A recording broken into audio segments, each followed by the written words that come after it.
Hi everybody, welcome back to the channel, and today we are talking about the JP Morgan Nasdaq Equity Premium Income ETF, and I've talked about this ETF a lot on the channel, but I did want to talk more specifically in terms of this article and kind of do a deep dive on this ETF, looking at some of the various factors to consider, kind of like a 101 session. So I hope you guys enjoyed this video, and in terms of what we're looking at here, the first thing to understand with JEPQ is that it's based upon the Nasdaq 100 index, and they use what's called basically equity-linked notes to pretty much do a covered call strategy. So you have here equity-linked notes, exposure to the U.S. market, specifically the U.S. tech market and the Nasdaq.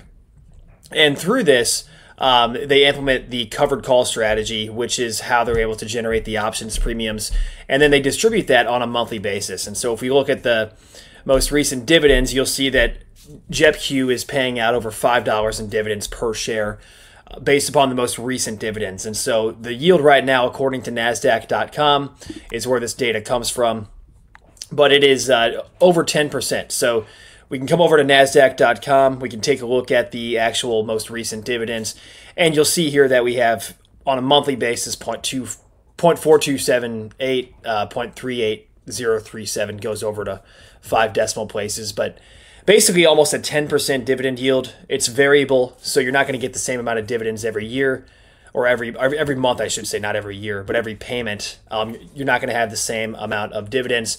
You'll see here that the ETF itself is down from a peak of roughly $55, and this was also coinciding with the Nasdaq breaking all-time highs.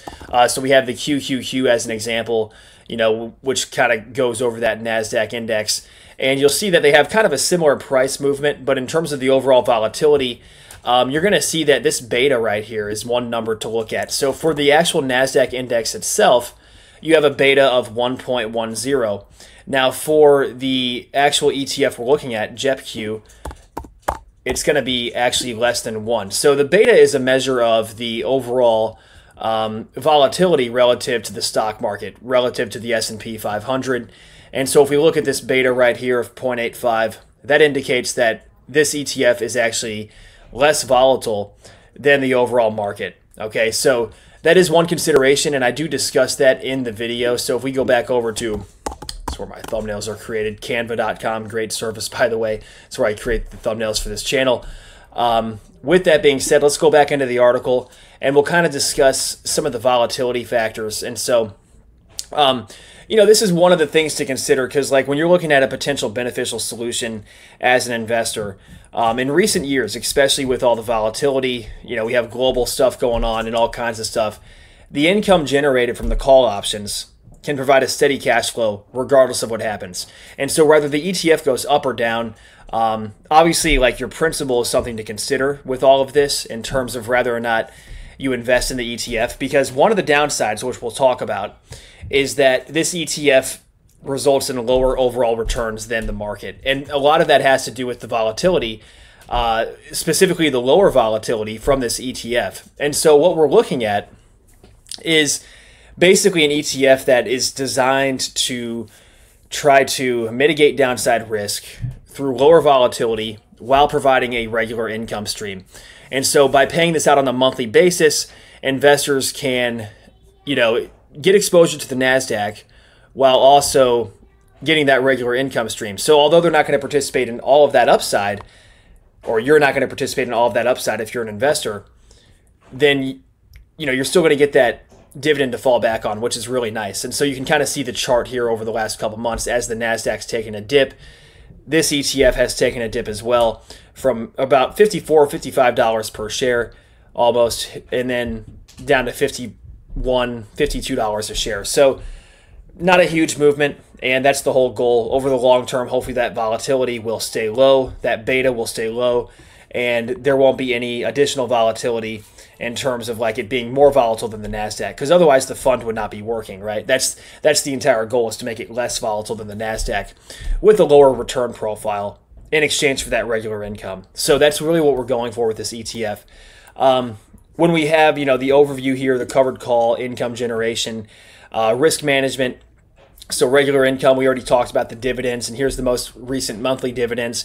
You'll see they pay on a pretty, typically it's going to be during the first week of the month. So you'll see like April, March, February, January, going back every single month, pretty much the first week. But the actual X day is going to be, you'll see the first or the last day of the month, but pretty much around the same time frame. So you can kind of expect that. And as we were just talking about, one consideration is the beta of 0.85 according to finviz.com, being less volatile than the overall market, which means you're going to have an expectation of the ETF. Nothing's guaranteed, right? There's always risk with investments. There's always risk with the fund managers and how they're managing things. But essentially, JEPQ would be expected to be less volatile in downtrending markets as well. So although you're getting less of that upside, you're still going to be getting less of the volatility on the downside as well. So that's one benefit. And then, as mentioned, approximately 9.99% dividend yield, or 10%, I should say. Probably should change that to 10%. But really, I mean, that's quite good. Even with interest rates being at, 5% for the Fed funds rate, we're looking at a 10% dividend yield, which is more than double that yield for the bond market, basically. So if we have other ETFs, for example, like QYLG, and we also have the cousin JEPI or JEPI, is 7.41% to 6.06% for that ETF. So lower on the yield for those ETFs, but of course there's a lot more to consider than just dividend yield. There's so many different factors depending on your investing goals and your risk tolerance. But yeah, since launching in May of 2022, this is the big question. So how does JEPQ look over the long term in terms of its overall return profile? So is JEPQ actually going to be an ETF to consider for the long term? Because you're getting those regular distributions, right? But in terms of your actual principal, because we know that inflation is high, right? So we know that investing in something that might not have the best principal return profile may not be the best solution, but maybe it would be, depending on your risk tolerance and investing goals. And so what we can look at here is, if you see the ETF is trading at $50 per share back in 22 when the ETF was launched. And since then, and these are important numbers to consider because this is one of the trade-offs, the JEPQ ETF is up 5.63% since inception. The index itself is up 37.42%.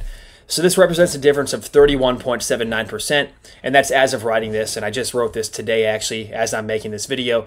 So that is an important consideration, and I actually just ran the numbers based upon where it was on May 6th, because that's the first day available on the chart, May 6th, 2022, and you'll see the starting value of 12,693, final value of 17,443, and so you have an entirely different return profile. But with an index like the QQQ, I mean, we can look at that and you'll see that there's no dividends. And so that's a major consideration. I mean, do you want more of the capital appreciation, or do you want more of the dividends? And so it all comes down to your risk tolerance and your investing goals.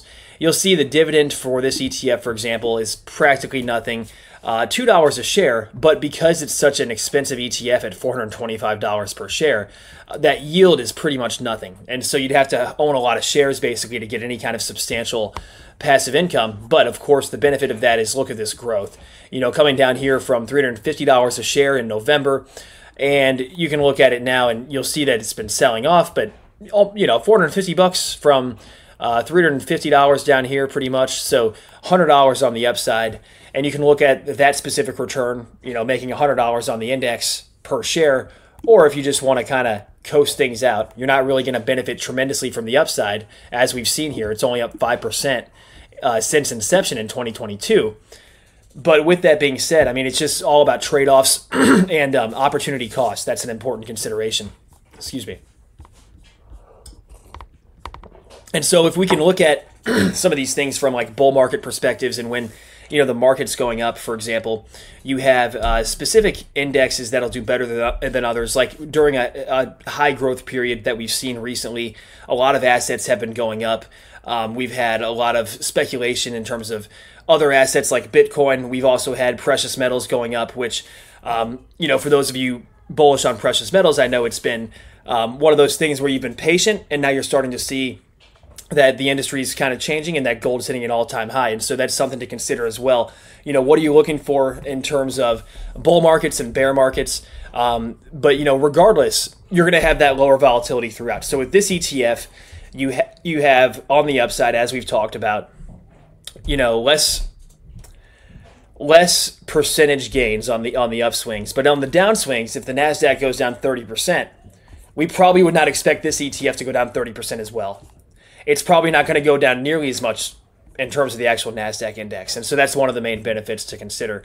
And then we can take a look at the expense ratio, 0.35 for the expense ratio, not bad at all. 0.6 to 1 for a lot of other covered call ETFs. I know QYLD, which doesn't have nearly as good of a return profile, at least from what I've seen. Now, it still has those high dividends, but in terms of like the actual maintaining your principal, QYLD's been around for longer, but at the same time, from what I've seen in terms of that chart, it looks like it has a higher expense ratio and at the expense of your capital in the long term. So your capital is actually going down in value. We'll see what happens with JEPQ in the long term, if that's going to maintain your capital, if you're actually going to keep on making money. If the Nasdaq has a huge correction, for example, how does JEPQ recover? We kind of saw that in 2022, because when it was launched, the Nasdaq was in fact going down, and so it did go down, and we kind of saw that in the chart. The price action went down to almost $40 per share, but now we're back on the uptrend, and you'll see. It all depends on like where you're buying too, right? Because like over since inception, up 5.59% roughly or whatever. And actually the exact numbers from $50 is 5.63%. But it's all about, perception, like where you bought. Because somebody who bought at $40 per share, they're doing better than somebody who bought at 50, right? So it's just one of those things.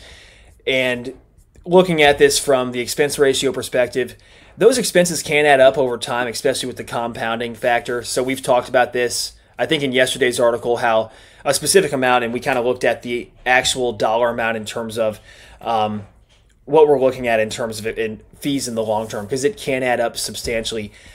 And then we have, the analysis of how the cost impacts investors, and so we kind of just talked about that. Volatility reduction, once again, another thing we mentioned, income buffer. So some of this goes over, stuff that we've already discussed. But now I want to kind of get into, who is this ETF for? Right? So who is this ETF actually for? Is it for you, or who is it suitable for? Because suitability is a major consideration, especially when you're looking at like financial advisors and how they look at recommending investments. And so I would say, first of all, if you're a retiree, the consistent income from JEPQ can be ideal for meeting regular expense needs, and it makes it a solid choice. I mean, it really does, in terms of like, if you're just looking for an investment that can help to pay your bills, let's say you want to make an extra $1,000 a month from this ETF, it's going to be easier to make $1,000 a month from an ETF like JEPQ than it would be from, let's say, the Schwab ETF SCHD, which we've talked about as well. And I think I just made a video on that a couple days ago, actually. But that one has a much lower dividend yield, and so you're going to need more capital invested. Once again, yield's not everything, but if you're looking for higher initial income for paying your bills in retirement, this can definitely be one of those solutions. Now, also, if you're more of a conservative investor, and the reason I say that is because this ETF, as we've talked about, has a lower beta, which means it's less volatile than the S&P 500 or the broad market. And then if you're an income seeker who also has some growth appetite, like we kind of talked about thus far, it's not looking in terms of the actual capital appreciation that JEPQ has been substantial, right? Like, it's been so great. There's been so much income plus capital appreciation.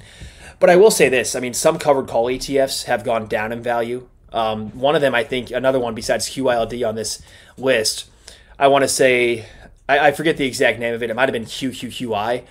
But that one was actually down, and that return profile doesn't look too good either. So the fund managers seem to be doing a pretty good job in terms of managing the fund, in terms of maintaining one's principal. And actually, now with inflation, it's probably not going to be a positive return over these last couple of years, but still up, over 5% since inception. So, if you're a conservative investor looking at a fairly conservative risk profile, less volatility, and regular income that maybe you can reinvest, that's another thing to consider. And then, of course, if you're an income seeker with growth appetite, so kind of falling into it may be a similar category as somebody who wants to reinvest dividends. If you're looking to blend income and growth, and so if you just want to continually reinvest those dividends for more dividends down the road, maybe through a Roth IRA or something like that, where you can just take advantage of that growth over the long term, and for retirement, that's one possible solution as well. So kind of going deeper here in terms of some of the specific investors, right? In terms of who's the ideal investor for this ETF. Income-focused investors, if you're risk adverse, we talked about the volatility.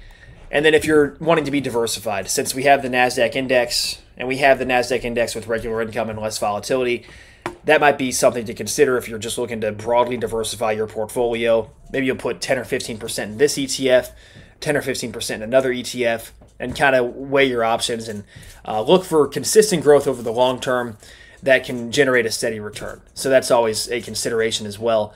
And so it really comes down, as always, to your specific investing goals and your risk tolerance. And in conclusion, guys, I would say this ETF definitely has potential over the long term. You do have the potential for growth. So you do have the potential if the Nasdaq goes on a stellar run. Let's say we keep on going in this bull market and things over the next 3 to 5 years actually turn out to be decent. This ETF will participate in some of that upside. So that is a consideration, or it should participate. I can't guarantee returns, but it should participate in some of that upside. And then, of course, anything else you're looking at in terms of your specific investing goals, your risk tolerance, your time horizon, that's always going to be a consideration. And yeah, so anyway, guys, I hope you really enjoyed this video going over the JEPQ ETF, kind of an in-depth analysis, looking at things, looking at this ETF and whether or not it might be right for you.